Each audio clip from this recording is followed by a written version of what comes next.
సముద్రమును ఎండిన భూమిగా చేసెను. జనులు కాలినడకచే దాటిరి. అక్కడ ఆయన యందు మేము సంతోషించితిమి. 66వ కీర్తన 6వ వచనం. ఇది చాలా గంభీరమైన సాక్ష్యం. మహాజలాల్లోంచి ప్రజలు కాలినడకన దాటారు. భయం, వణుకు, వేదన, నిరాశ ఉండవలసిన ప్రదేశంలో సంతోషం. అక్కడ ఆయన యందు మేము సంతోషించితిమి అంటున్నాడు కీర్తనకారుడు.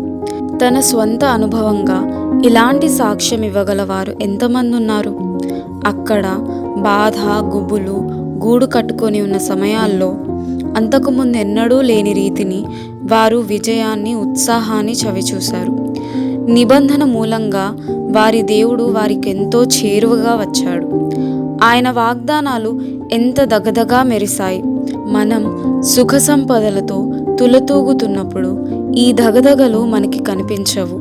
మధ్యాహ్నం సూర్యబింబం యొక్క ప్రకాశం నక్షత్రాలను కనిపించకుండా చేస్తుంది. కానీ మన జీవితాల్లో చీకటి మూగినప్పుడు, దుఃఖాంధకారం మూసినప్పుడు తారలు గుంపులు గుంపులుగా బయటికి వస్తాయి. ఆశాభావం, ఓదార్పులనే బైబిల్ నక్షత్ర సమూహాలు తలతలలాడతాయి. యబ్బోకు రేవు దగ్గర యాకోబులాగా మన ఇహలోక సూర్యబింబం అస్తమించాకే దివ్యదూత బయలుదేరుతాడు. ఆయనతో మనం పోరాడి గెలవాలి.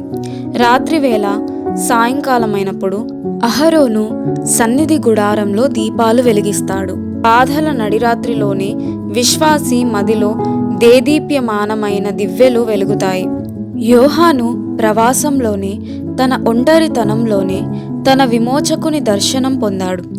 లోకంలో నేటికి పద్మసులు అనేకమున్నాయి. ఏకాకిగా శోకంలో ఉన్న రోజుల్లో దేవుని సన్నిధి, కృప, ప్రేమల జ్ఞాపకాలు ప్రకాశమానంగా వెలుగుతాయి.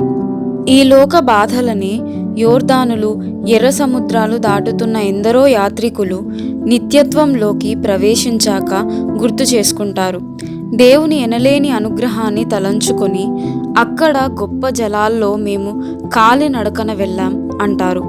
ఆ చీకటి అనుభవాల్లో నలువైపులా ఎగిసిపడే అలలతో, అగాధాల్లో వరద, యోర్దాను బీభత్సంలో అక్కడ ఆయన యందు మేము సంతోషించితిమి అంటూ సాక్ష్యమిస్తారు. అక్కడ నుండి దానిని తోడుకొని వచ్చి దానికి ద్రాక్ష చెట్లనిత్తును. ఆకోరు శ్రమగల లోయను నిరీక్షణ ద్వారంగా చేసెదను. హోషేయ గ్రంథము 2వ అధ్యాయము 15వ వచనము.